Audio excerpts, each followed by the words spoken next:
Today I wanted to have a more general question and answer to start, so we can get rolling on the right direction based on whatever you guys want to learn about this neat little tool.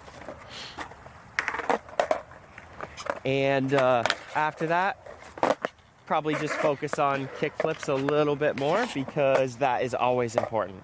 I assume a lot of the questions will be on ollies, or, you know, maybe something random that we don't have here. I would like to take a day and focus, maybe Wednesday. Maybe we could plan for Wednesday early morning so nobody's here, and we could go set up the camera by a ledge, and we could work through a bunch of ledge stuff. If that works for you guys. No problem. I'm happy to explain the stuff. Hey Preston, good morning. How's it going? Rectangle fanboy. Wallace, good morning. Yeah, moving was alright. It's always hard. But we had a couple of days to get it done, so it wasn't like all or nothing all at once, put everything in the truck. It was kind of like we just took a couple laps because we only moved like 30 minutes.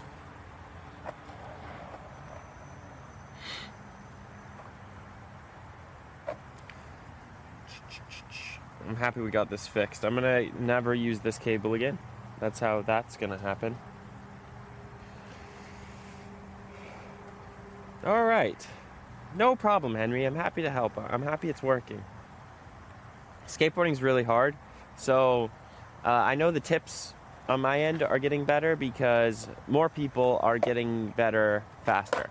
And so, you know, I'm hearing a lot of stories now that are like, man, I've progressed so much in the last 3 weeks ever since I saw that video. It's like, oh, that's a good one. That's a good one. That means we're on the right track.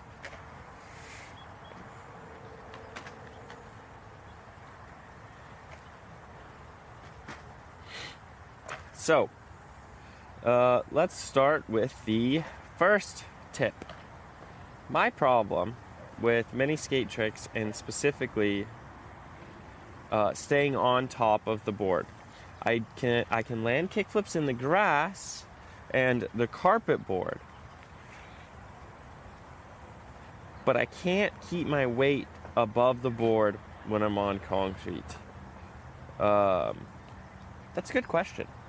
And that's a hard issue, because this starts to get into the world of like, well,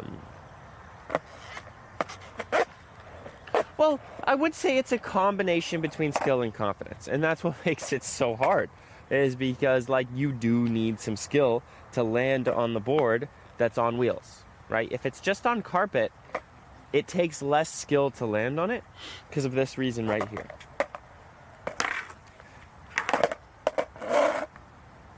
On the skateboard, if I'm here, I'm gonna definitely not land on it.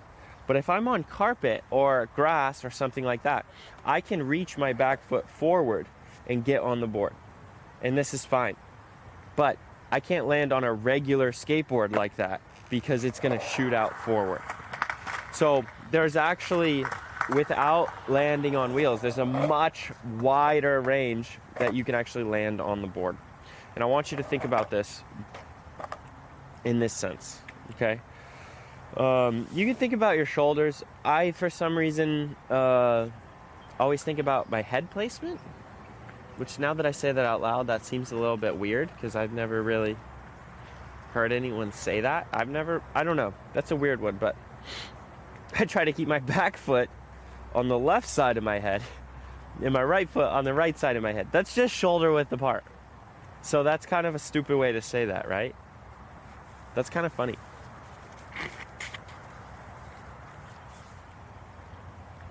Why would I say it like that? Yeah, just keep your feet shoulder width apart. And you should know that your feet stay shoulder width apart. And if your board is not under your feet when you land, you're struggling with the placement of the board, okay? The big problem skaters run into, and something that makes them lose confidence. Say you're trying a kickflip, and that board flies a little bit forward, but you, in all your wisdom, want to commit. So you reach your back foot out for the board so you can try to land your feet on it. The only problem is, as soon as your feet touch the board, wah, it's gone. So I actually don't think we should spend any of our time chasing the board down forward or backwards. I think you should spend your time learning how to move the board underneath you. If you find that the board is landing in front of you, you should figure out how to do your kickflip where the board lands behind you. Then you can make it land right in front of your toes, and then you can make it land behind you. Once you start moving the board around, you'll realize your body doesn't really ever change positions that much. Like, if your feet are getting super wide, or you're getting all your weight on one foot, or you're reaching your back foot forward, like, something's going wrong already. So, like, really pay attention. Like, when you're doing your carpet board kickflips, just land with your feet shoulder width apart. Let's say your board turns, it's upside down, and it's over here. Just land like this, because this is how you have to land when the board has wheels. You can't, like, yeah, you can reach for it and land all sideways and whatever, but I wouldn't recommend that as like your first choice.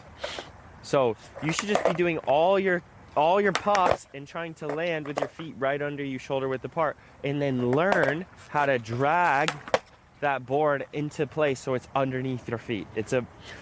It might sound just like semantics, but it's really a genuine tip about, like, understanding that you have control of where your body is, and then you can learn how to place your board underneath you.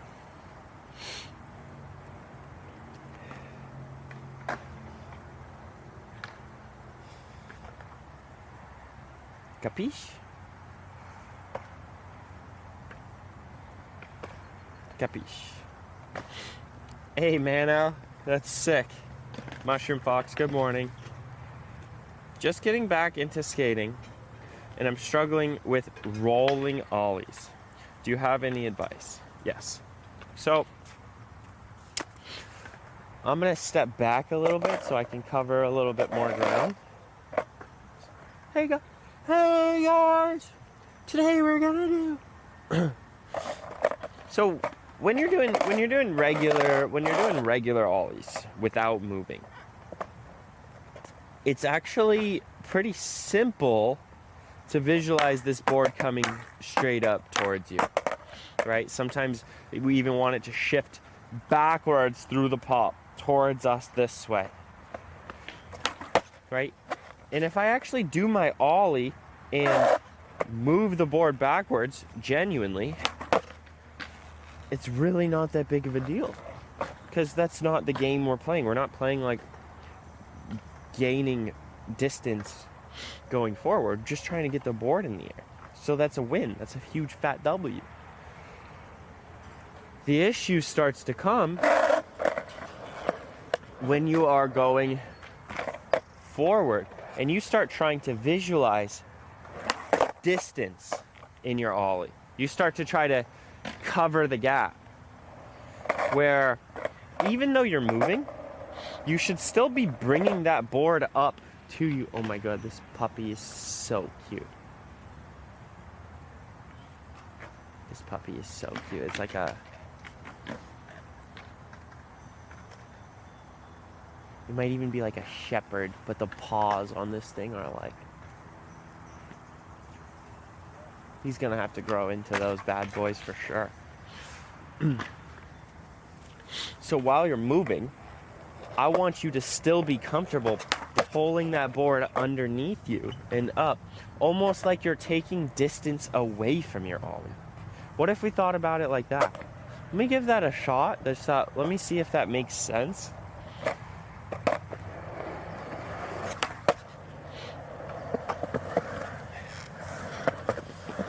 I actually kind of like that, because no matter what we do, we have to ollie straight up.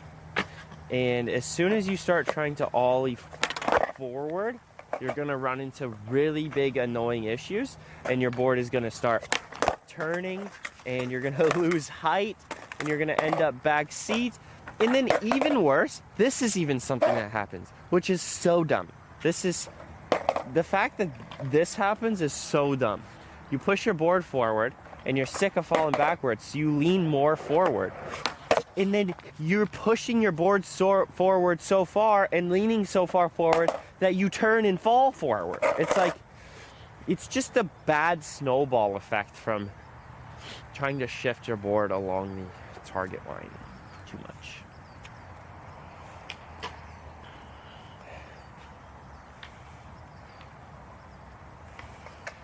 Kuta loves spettin'. I don't know why I said it like that.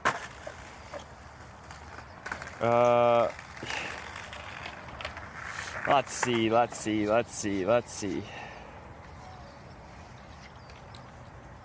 Look, dogs are gonna be around, and we're gonna have to talk about them. If the owner seemed a little chiller, I would have filmed the dog, but I didn't want to be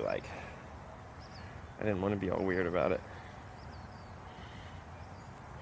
I saw this one guy trade a pair of Jordans or Nikes, some sort of Nikes, for a purebred German Shepherd puppy. That was sweet.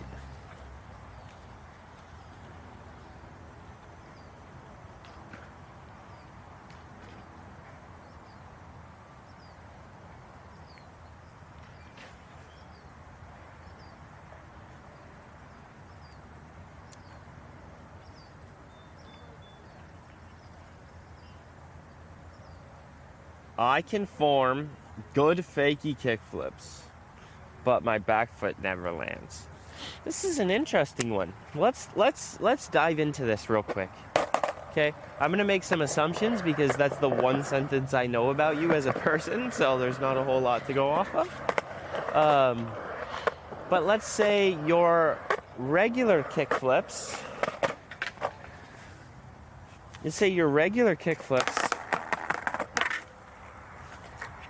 Are fine because you're asking about fakie flips, and like logic would say that if you couldn't do kickflips, you'd just ask about kickflips. So let's say you can do a kickflip, and then when you do a fakie flip, your back foot doesn't. Yes, okay, all right.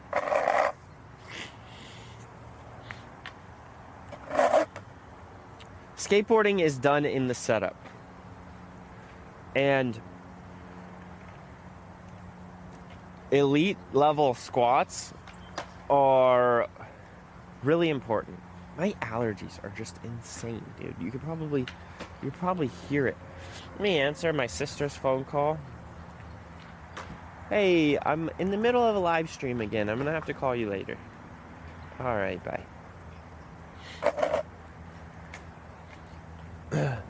So, elite level squats and getting out of the squat is really important. And honestly, this is where it's simple,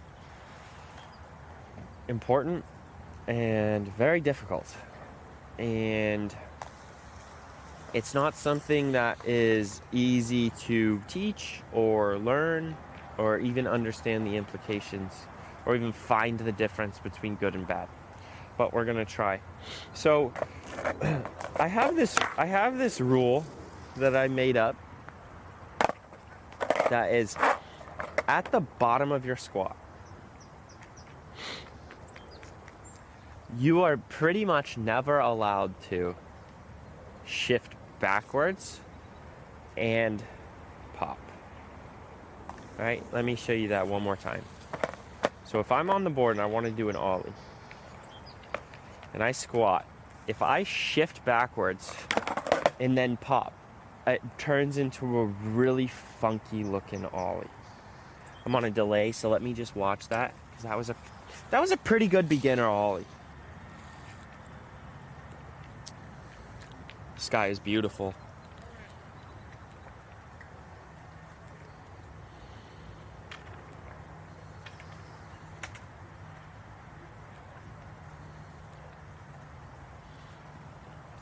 That was pretty good. Okay, so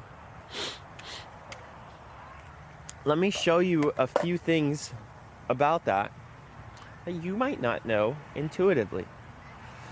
It is not about where you're balanced over your board, which is crazy because I thought it was. I thought it was too.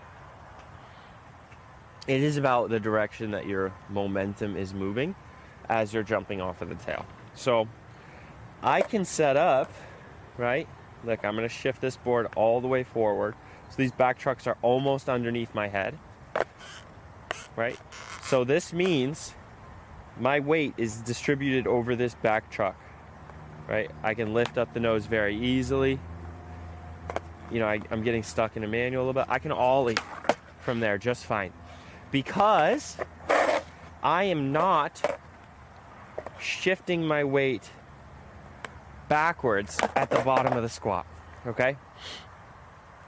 But here's what's interesting is I can also balance over this front truck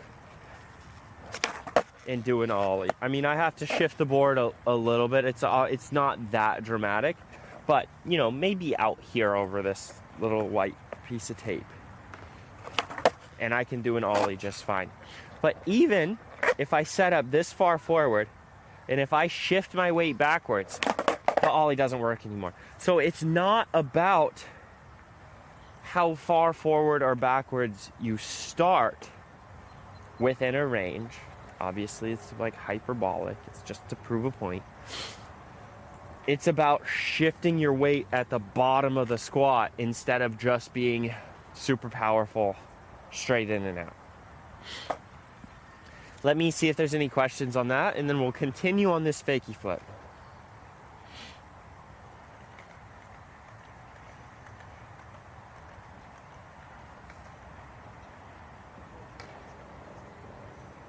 What's parallel again?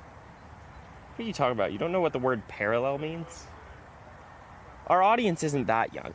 I promise. I look at the analytics. Our audience is like 18 to 55. I am streaming on YouTube, Preston. Okay.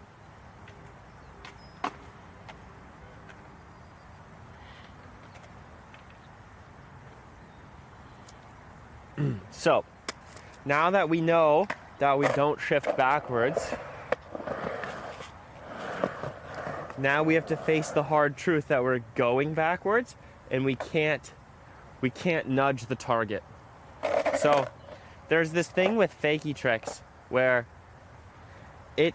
unlike nollie, this doesn't happen on nollie. I don't know why. It only happens on fakie, it seems, for most people. But at the bottom of the squat, it's like you just want to stick your shoulder like through a door. I see it on half cabs all the time. Half cabs and full cabs, like just like full on, we're going this way. Okay? If you do that at all on a fakie flip, your back foot will be stuck to the ground. Look, I'm gonna lean this way. Board flies in the air, it probably flips, back foot's on the ground. Okay? So this is just something you're gonna have to practice to find your body position to take your squat and then jump straight up and push your back foot towards your target, not your shoulder or your hip. Look, I love seeing the examples. I love watching the examples. I think it's cool. I think examples are cool.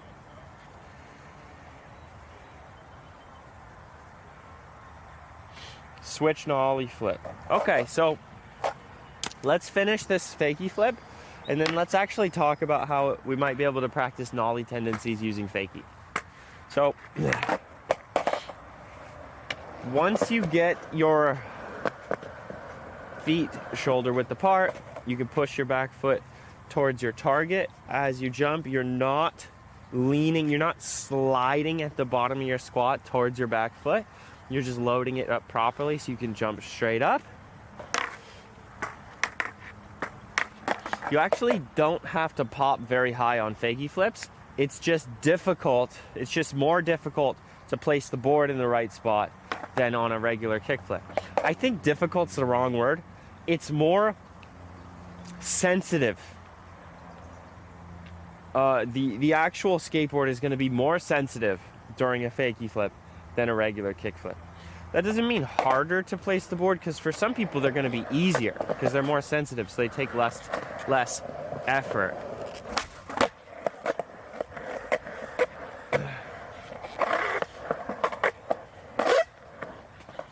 Oh, I hurt my hip so bad yesterday. I picked up the groom for a photo and it was like, ugh, pinched. Okay. Yeah, Charm, this is a very good something to practice, because fakie pops feel sometimes a lot easier and cleaner than regular stance pops, and that can help you build feel for your regular pop. This is what happened on my nollies. I was working on nollies and switch ollies and fakie ollies, and boom, it just finally clicked from trying all the different pops.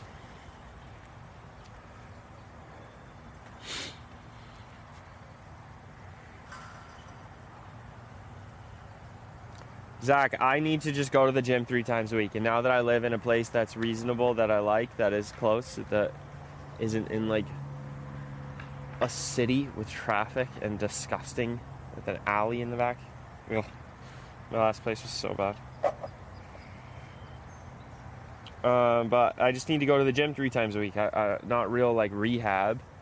Just like do squats and get strong and like buff everything out. Well, that's the thing with the gym. You can feel your shoulders like popping and cracking, and your lats like stuck and not wanting to move, and your hips being all tight, and then it just like opens up when you throw enough weight on.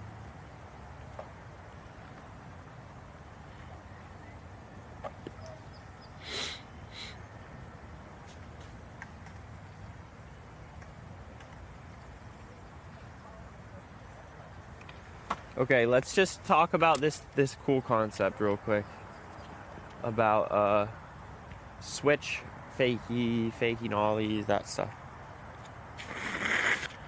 Oh, I'm an idiot. I was thinking I was going to blow my nose away from the microphone, but I just walked with it, so. Because it's on my hat. Your teacher, everybody. Okay.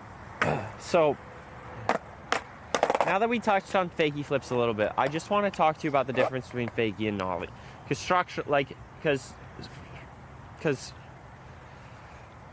technically, in a physics sense, they're exactly the same thing. Nollie flip and a fakie flip. But body position habits. Is that too loud?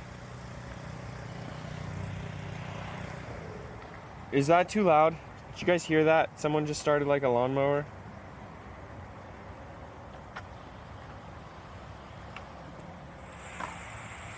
Is that too loud? No, that's fine. Yeah, I have allergies, or I'm sick. I don't know what's going on. I'm sick. I feel terrible. I'm for sure sick. There's no way I'm not sick right now.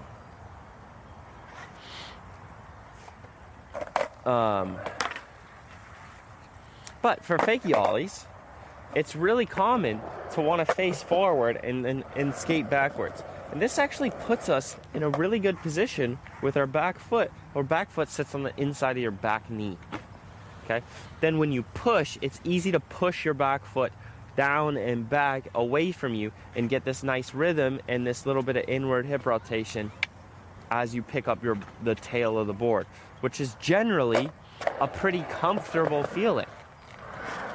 Like so. right? You see how that back knee wants to sit in a little bit during the pop? This will actually help bring the tail up in the air the right direction.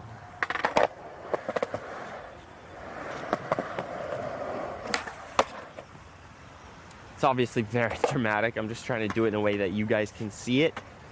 But when we do a nollie, we're more likely to face forward, the direction we're going. This knee that's over the tail or the nose is more likely to sit on the outside or directly over the foot. So then when you pick up that front foot, it's more likely to come straight up or to the inside instead of to the outside, okay? That leads to some difficulty in the pop. But it can also lead to some good things, right? It might be easier to do a nollie heel from that position, but it might be more difficult to do a nollie flip. So we might, when we're skating nollie, we might set up like Fakie to do a kickflip, and we might set up like nollie to do a heel flip, right? We want to use our leverage and our body position on the board to change our position based on what we want the board to do.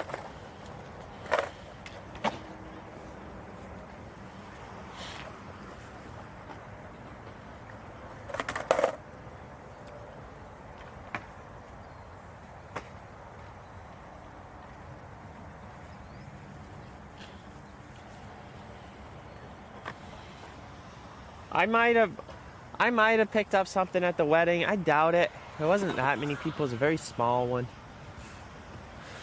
I was at the grocery store like Thursday, and someone was violently ill. The girl that was scanning my potatoes was ill. I mean, ill. Coughing.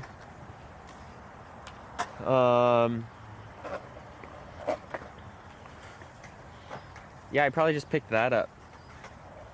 Are you skating the nose or tail? I never know on this board. This is the tail. I got a little bit of razor tail.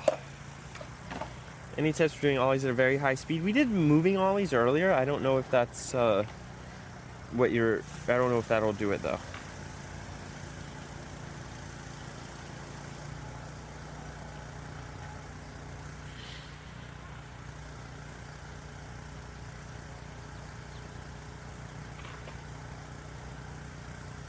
Okay, let's talk about the very simple but difficult skill of keeping your feet above the board after the flick.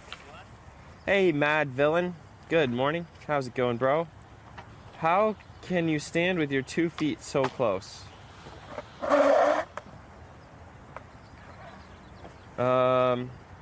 It just doesn't really cross my mind.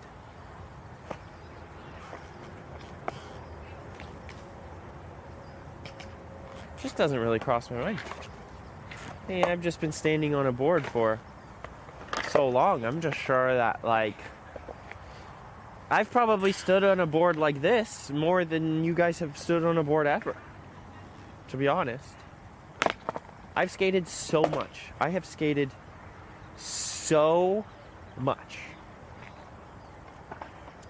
Those years where, like, I already skated a lot from like 6 years old to 12 years old. That's like what I did for 6 years. It's like 5 hours, 3 hours a day probably. Sometimes I miss weekends and whatever. But I was homeschooled, so I mean, I just skated. That's all I did. I skated and played sports. Then when I was 12 to 18, I competed professionally. So I just spent an hour and a half at least on my board 5 days a week for those 6 or 8 years, from 12 to 20. And then I didn't skate as much from 20 to 23, actually. But then I've skated a lot since. It's crazy how much time I've spent on my skateboard. It would blow your mind. Blows my mind when I can get on the board and make it do things. And I wouldn't it doesn't feel like I can. Like when I wake up in the morning and I see like a skate clip, I'm like, oh my God, that is insane. There is no way in hell I could do that. And then I get on a board and I just can't.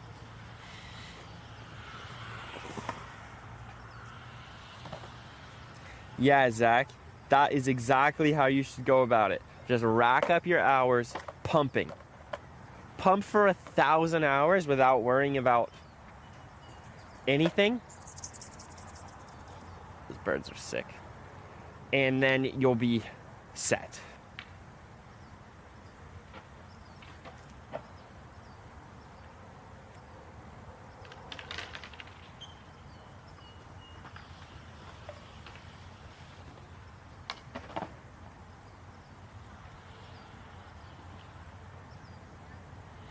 Little Miss Fiasco, I am also in California. It is also 10 a.m. and it is also a beautiful, beautiful morning.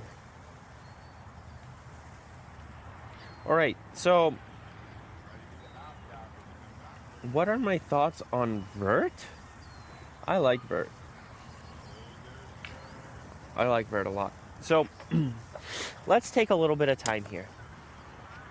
I'm going to start bringing a board with no trucks and wheels, and we're also going to talk about how you can practice on that. Because I am very passionate about this issue of not being able to land your feet on the board, okay?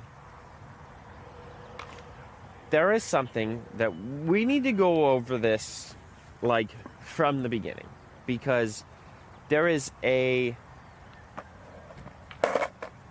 huge misconception at the base of how kickflips work, right? This is not a kickflip. It's just not. If your foot is slamming into the ground, I don't care what the board is doing because your foot's on the ground, so it doesn't matter. It's just not anything, okay? You need to get both of your feet. So let's say your board is flipping, right? You need to get both of your feet higher than the board while it's flipping. I don't care about your feet being over top of the board. I just want your feet higher than the board. Both of them, not your front foot and not your back foot, okay? I need both of your feet higher than the board, okay? The easiest way to do this is by doing a no pop half flip where you don't hit the tail on the ground, where you just do a little manual and jump and flick the nose. Watch this thing flip, how both of my feet are above the board, higher than the board, while it's flipping, okay? You see that frame where both my feet are this high and the board is flipping like this high. That's the feeling you need. That is the first feeling of a kickflip, okay? That is what a kickflip feels like, all right? It doesn't feel like that at all, ever, ever. It doesn't feel like that either. All right, so there's a baseline misconception that the kickflip is gonna have to feel. Wait. That is the misconception, but in reality, the kickflip will have to feel like this. You're floating above the board, and then you learn how to float above the board while it's flipping. Okay?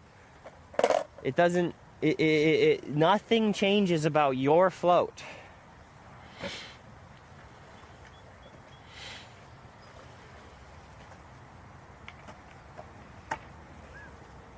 I am on 56s. These are 56 wheels.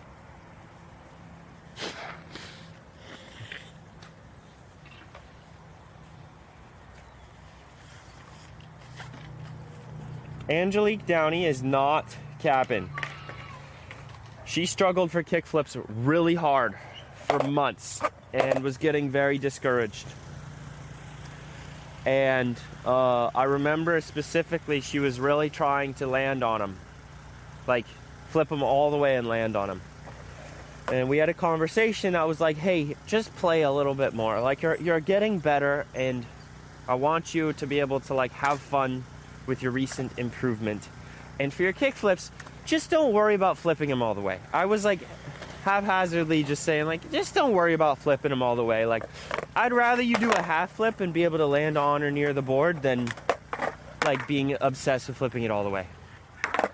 The next month, she started putting down kickflips like every single try. I've never seen anything like it.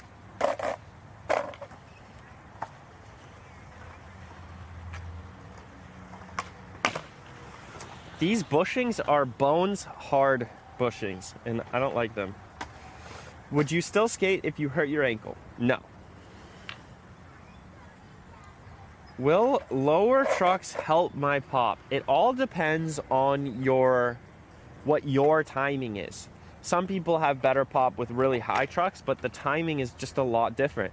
If you put me on a short wheelbase, low set board, I'm probably gonna need to work on my kickflips for like a day before that pop locks in. I'm a little bit better on a low to mid-sized truck on a little bit longer skateboard.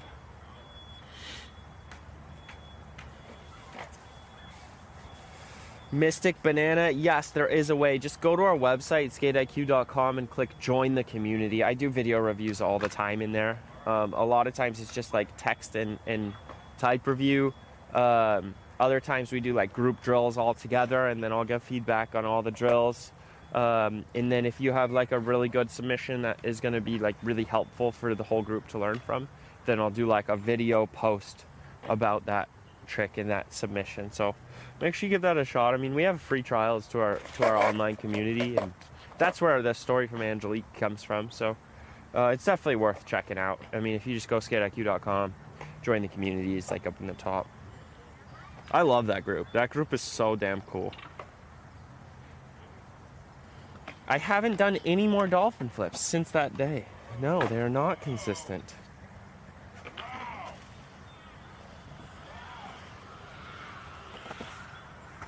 Yeah, Noah, that is like super personalized. Everything's super personalized in there. It's like a full community. So like, and I'm in there every day. I did not respond to anything yesterday because I'm moving and I went to a wedding and we don't have internet at the house. So I actually only responded to like 75% of what I was supposed to. So I'll get caught up today. So sorry.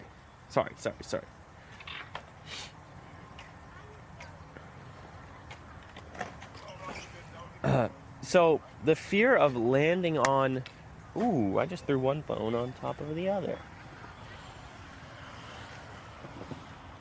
Let me check my Twitch. Check my.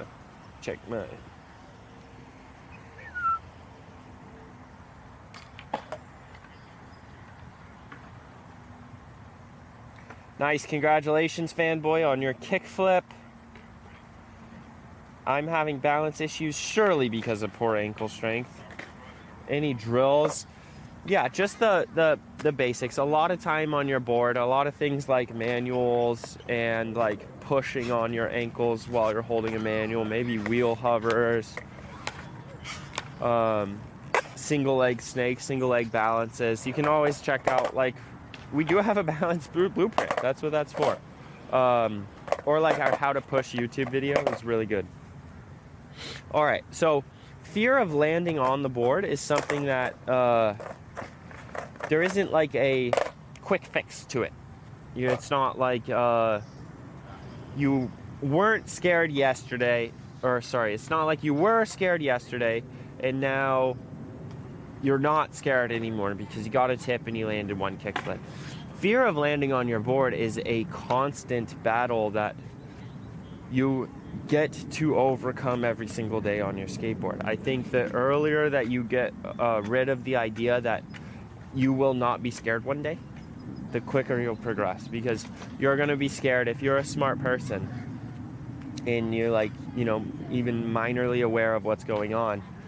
You're going to be afraid when you're on your board or when you're trying to land a trick, because there's inherent risk every single time, and tricks aren't going to be perfect, and you're going to land kickflips that are terrible, and you're going to land stuff downstairs that is just like flipping a little awkwardly, and you're going to land hard, and obviously there's like all this inherent risk. So I think like instead of trying to be less afraid, I would just get better. I would just use it as an opportunity to get better at overcoming small fears more consistently without getting hurt. Like, really, that's what it is. It's like, yeah, sure, it's a word salad, and I didn't give you any advice, but a lot of times the perspective on what improvement actually feels like is the most important thing.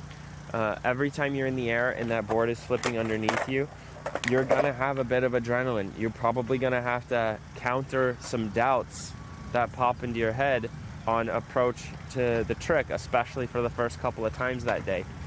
And like, what you want to do is build your confidence with better and better attempts without taking setbacks with injuries. Because you get hurt one time, it's like that, you lose like 3 months of work.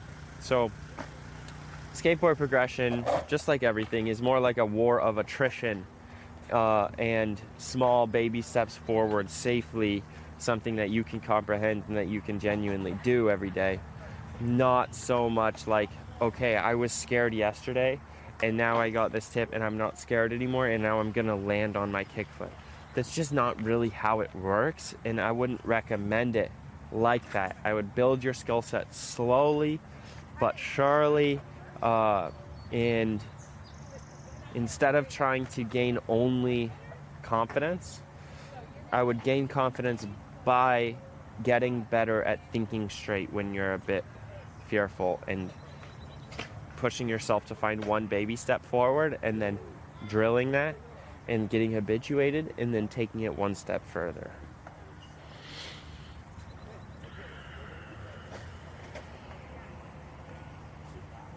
The how to push video is great. Morning view.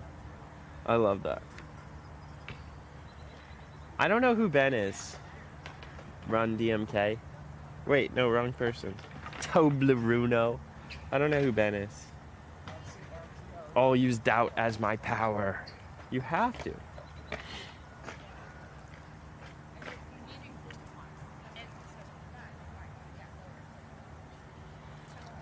Fakie frontside flip. Yeah, let's check that one out. That one's great.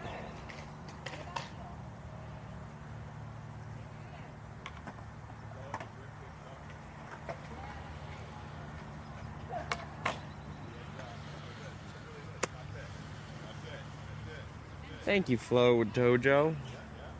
I can't believe I'm sick. That sucks. I mean, I feel just horrible.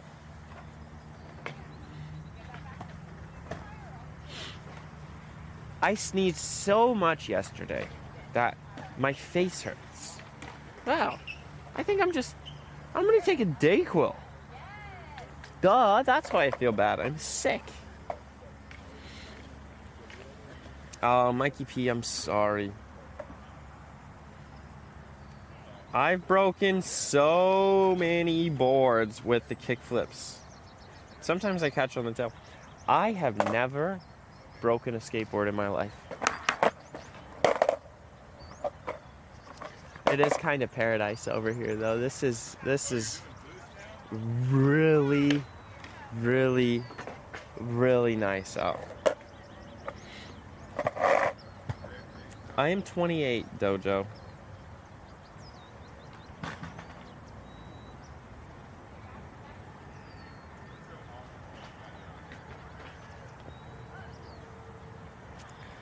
So let's do Fakie frontside flips.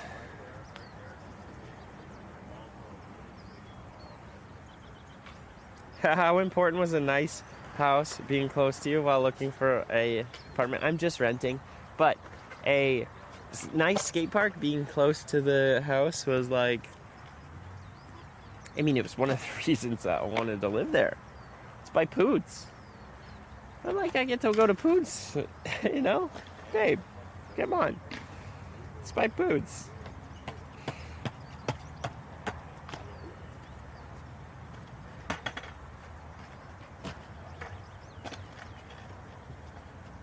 Eating tips for studying on a diff EQ final? No, Mystic Banana. I'm actually a good test taker, but I was terrible in school. I was terrible. I am 6 feet tall, Bray.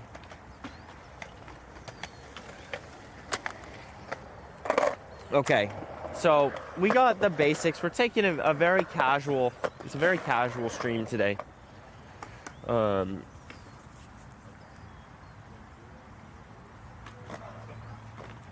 We're gonna do a little bit of Fakie frontside flips. And so when we look at Fakie frontside, that is this direction, right? Where I'm going here. So it's a little bit blind.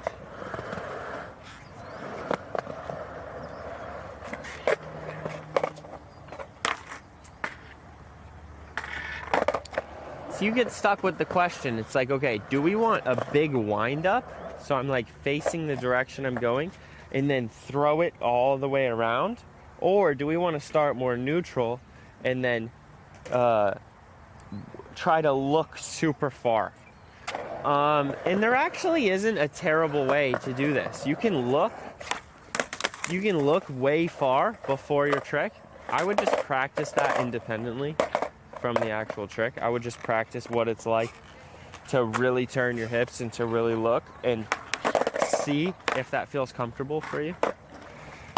The problem with a big wind up on this one is people generally get confused.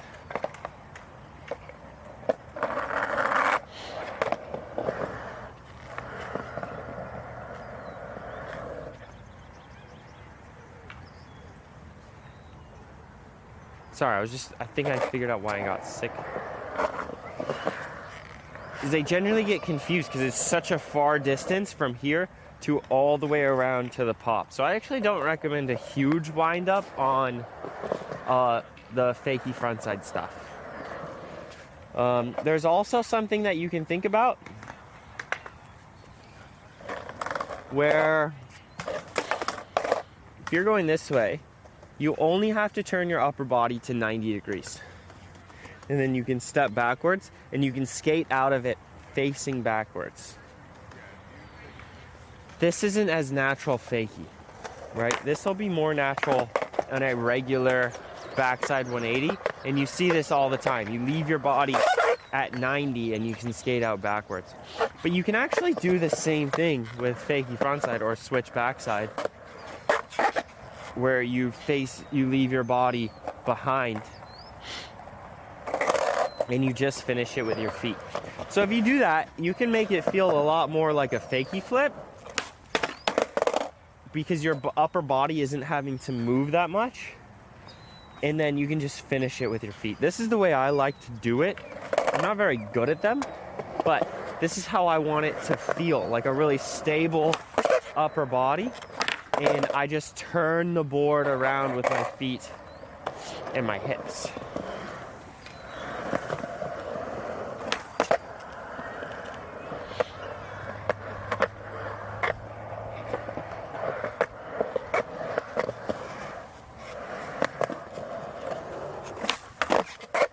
All right? It got stuck halfway. I landed with my feet in the wrong spot. I'm sick. All right. But that's like the main idea. That's like the three ways. Say Amu rotation. Amu's so sick.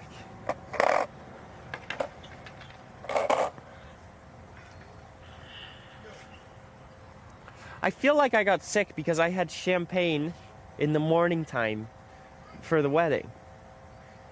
And yeah, then I went outside all day and I probably got tired and we're moving and I'm like,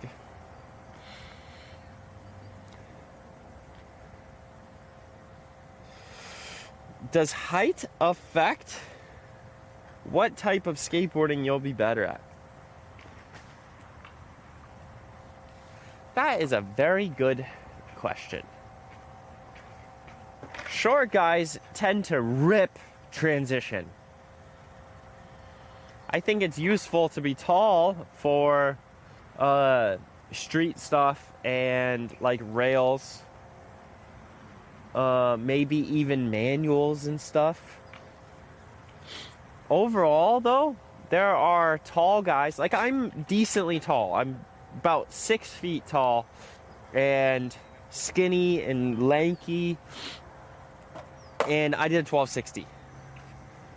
There are short guys who rip on rails and stair sets and vert and everything.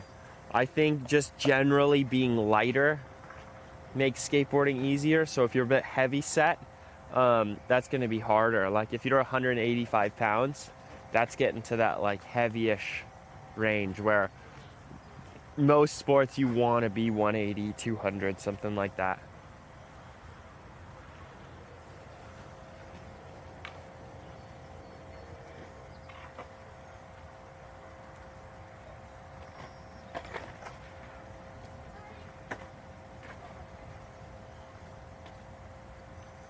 Ryzen 210. Yeah, well, being tall, you just have a lot of limbs, so you can move your body around a lot just based on your limbs. Yeah, I think having like, oh, I don't know if that was really loud for the mic. Sorry.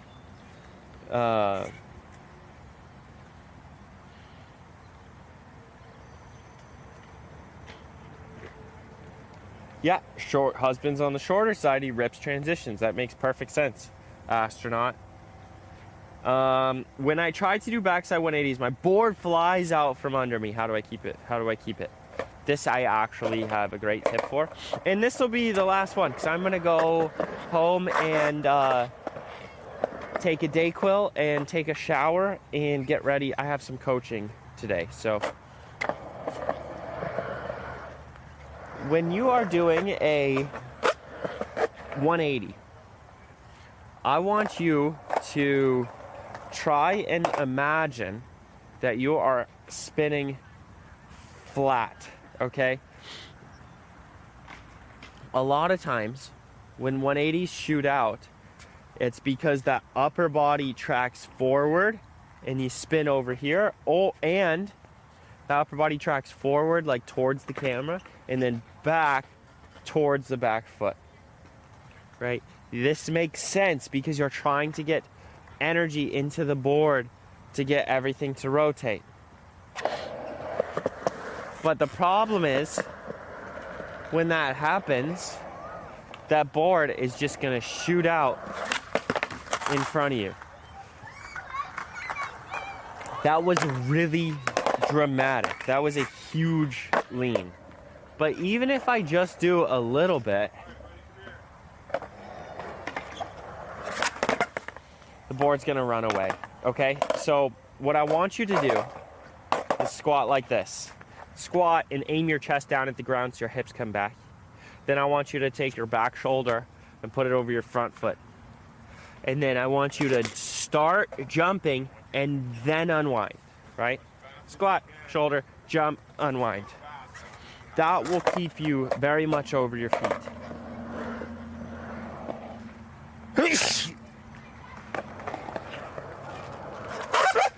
Right, that sits you back a lot more. Just do that a couple of times to get the idea, and then do like regular 180s without thinking.